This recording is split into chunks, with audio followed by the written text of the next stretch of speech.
राज्य सरकार के 2 वर्ष पूर्ण होने के अवसर पर मिशन लाइफ यानी पर्यावरण की जीवन शैली थीम के तहत भिलवाड़ा जिला प्रशासन एवं राजस्थान राज्य प्रदूषण नियंत्रण मंडल के संयुक्त तत्वाधान में जिले भर में पर्यावरण संरक्षण और जन जागरूकता से जुड़े विविध कार्यक्रम आयोजित किए गए। कार्यक्रम श्रृंखला का मुख्य आयोजन Mewar chamber of commerce and industry MCCI Bhilwara में संपन्न हुआ, जिसमें भिलवाड़ा विधायक अशोक कोठारी विशिष्ट अतिथि के रूप में उपस्थित रहे। संगोष्ठी का मुख्य वक्ता पद्मश्री हिम्मताराम भांबू ने कहा कि देश के प्रधानमंत्री ने मेरे कार्य को पहचाना और पहली बार ऐसे कार्य करने वाले 2 व्यक्तियों को पद्मश्री प्रदान किया। उन्होंने ऐसे व्यक्तियों को पद्मश्री प्रदान किया जिन्होंने कभी कल्पना ही नहीं की थी। हम पिछले 55 साल से पर्यावरण को लेकर कार्य कर रहे हैं। मैंने करीब 7.5 लाख पौधे लगाए, उनमें से 5 लाख पौधे पेड़ बन गए हैं और वो लाखों रुपए की ऑक्सीजन उत्सर्जित कर रहे हैं। आज के समय पेड़ पौधे पशु पक्षी जीव जंतु और पर्यावरण को बचाना महती आवश्यकता है।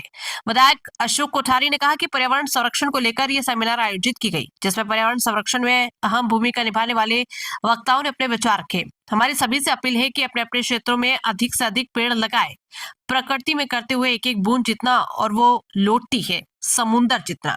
वहीं राजस्थान राज्य प्रदूषण नियंत्रण मंडल के क्षेत्र अधिकारी दीपक धनेतवाल ने कहा कि आज के सेमिनार में विभिन्न वक्ताओं ने अपने अपने विचार रखे। इसका मुख्य उद्देश्य उद्यमियों को पर्यावरण संरक्षण में किए जा रहे नवाचारों की जानकारी प्रदान की जाए।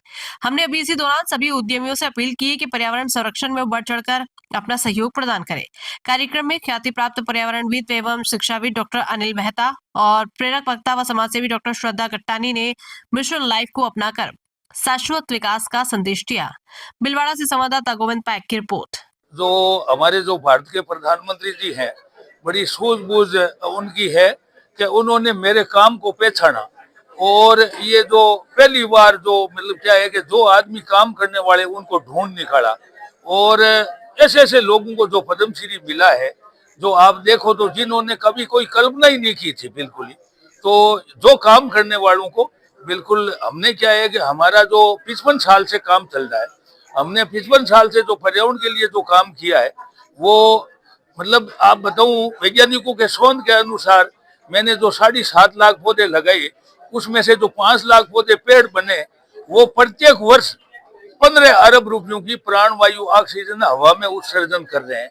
अब देख लो एक आदमी का जो काम कितना, तो 55 साल से लगा रहा।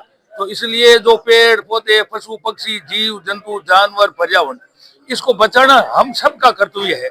हम सब लोग पेड़ पौधे बचाएंगे और पर्यावरण की रक्षा करेंगे तभी पर्यावरण बचेगा। नेक्स्ट को लेकर एक सेमिनार मेवाड़ चैम्बर और पॉल्यूशन डिपार्टमेंट के द्वारा रखी गई, जहां बाहर से ऐसे अतिथि को बुलाया जो एक महान पुरुष तो है जीवन जीकर प्रेरणा देने के लिए, आदरणीय श्रीमान हिम्मताराम जी, बहन श्रद्धा जी और अनिल जी, और उन्होंने जो प्रेरणादायक इतने बेस्ट विचार दिए हैं। पर्यावरण का हमारे जीवन में बहुत ही महत्व है। अगर हम पर्यावरण से हम सोचे तो हम धरती माँ का सौंदर्य, समृद्धि, अध्यात्म और आनंद बढ़ता है और उसके साथ ही हमें एक अच्छी अनुभूति होती है। तो हम सभी मित्रों से कहेंगे कि अपने अपने क्षेत्र में आप पर्यावरण से जुड़कर एक वृक्षों को लगाने, पेड़ पौधों को लगाने से लेकर गौ माता की रक्षा से लेकर जैविक कृषि से लेकर और साथ ही चारागाह को डेवलपमेंट को लेकर आप प्रयास करेंगे, बहुत अच्छा लगेगा। कहते ना प्रकृति करते तो हम एक बूंद जितना और लौटाती समुद्र जितना, ये चरितार्थ होता है। हम सबके जीवन में पर्यावरण से जुड़ना बहुत ही महत्वपूर्ण जुड़े, इसी शुभकामना के साथ आज राजस्थान सरकार के 2 वर्ष पूर्ण होने के उस उपलक्ष्य में पर्यावरण संरक्षण अभियान के तहत हमने एक सेमिनार ऑर्गेनाइज की थी Mewar chamber of commerce and industry के साथ। इसमें हमने विभिन्न वक्ताओं को बुलाए थे, जिसमें हमारे मुख्य वक्ता पद्मश्री श्री हिम्मताराम जी थे, जिन्हें भारत सरकार द्वारा 2021 में पद्मश्री से नवाज किया गया है। इसके अतिरिक्त हमारे जो अतिथि थे वो भिलवाड़ा विधायक श्री अशोक कोठारी जी थे। इसके अलावा उदयपुर से श्रीमती श्रद्धा गट्टानी एवं अनिल मेहता जी आए थे। इन सब ने आके अपने जीवन में जो इन्होंने पर्यावरण के लिए काम किए हैं उसके बारे में, जो फील्ड एक्सपीरियंस है उसके बारे में हमारे जितने भी उद्यमी भाई आए थे और जितने भी पर्यावरणविद थे उनको अपने बारे में बताया कि किस तरह से उन्होंने पर्यावरण बेहतरी के लिए काम किए हैं। अभी अपने उद्यमी जो भाई हैं उनसे अनुरोध किया कि जो पर्यावरण बचाने के लिए जो भी अपने बेस्ट कर सकते हैं वो अपनी सेवाएं दें।